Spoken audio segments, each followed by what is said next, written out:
Welcome everybody. आज हम लोग पढ़ने वाले हैं वैदिक कल्चर में टाइप्स ऑफ वेदास। चूंकि हमने पिछले वीडियो में पढ़ा है कि वैदिक कल्चर में कितने लिटरेरी प्रोडक्शंस हुए, यानी कितने लेख और ग्रंथ लिखे गए, और उस वीडियो का लिंक आपको डिस्क्रिप्शन में मिल जाएगा। तो आइए देखते हैं वैदिक कल्चर में वेदों के डिटेल्स। वैदिक कल्चर में वेदों की संख्या 4 है। देयर आर 4 वेदास: ऋग्वेद, सामवेद, यजुर्वेद और अथर्ववेद। पहले 3 वेदों को इकट्ठे वेदात्राई कहा जाता था, यानी 3 वेदों का समूह। और जो चौथा है अथर्ववेद, ये मैजिकल फॉर्मूला के लिए जाना जाता है। वेदों की रचना भजनों और छंदों के साथ की गई है, यानी वेदों में हर एक बात भजनों और छंदों के सहारे बताई गई है। तो आइए अलग अलग वेदों को डिटेल में पढ़ते हैं। तो पहला है ऋग्वेद। ऋग्वेद दुनिया का सबसे पुराना लेख है और ये लिरिक्स का कलेक्शन है, यानी लिखे हुए भजनों और छंदों का।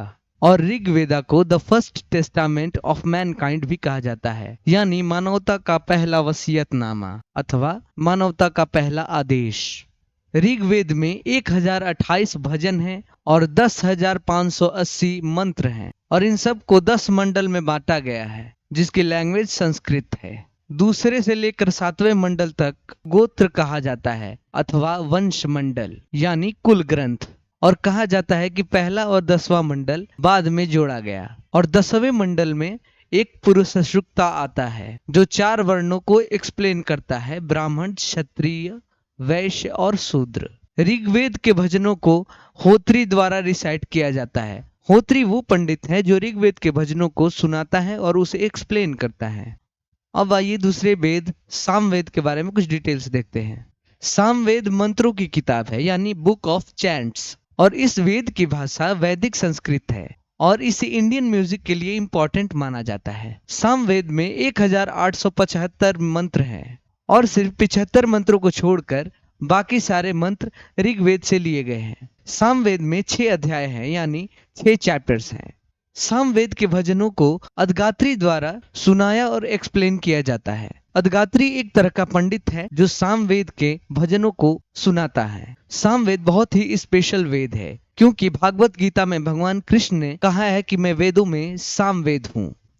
अब आइए तीसरा वेद यानी यजुर्वेद का कुछ डिटेल्स देखते हैं। इस किताब में त्याग भरी प्रार्थनाएं और मंत्र मौजूद हैं, और इस वेद की लैंग्वेज वैदिक संस्कृत है।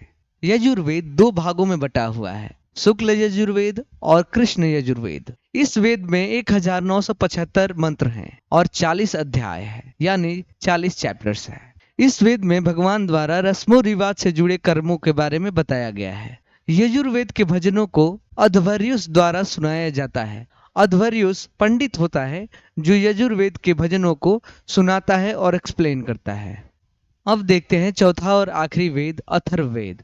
ये किताब जादुई सूत्रों के लिए जानी जाती है और इसकी लैंग्वेज संस्कृत है।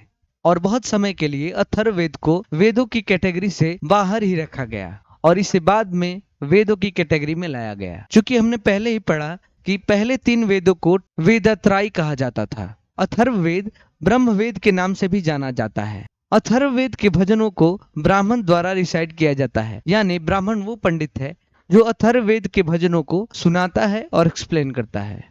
So that's all in this video. इस वीडियो में हम लोगों ने वेदों के बारे में पढ़ा, और अगर ये वीडियो आपके लिए हेल्पफुल रहा, ये लेक्चर आपके लिए हेल्पफुल रहा, तो वीडियो को लाइक करिए, चैनल को सब्सक्राइब करिए, और नेक्स्ट वीडियो के लिए डिस्क्रिप्शन में दिए गए लिंक पर क्लिक करिए और जाके नेक्स्ट लेक्चर देखिए। और प्रीवियस लेक्चर का लिंक भी उसी डिस्क्रिप्शन बॉक्स में मिल जाएगा। So thank you everybody, thanks for watching.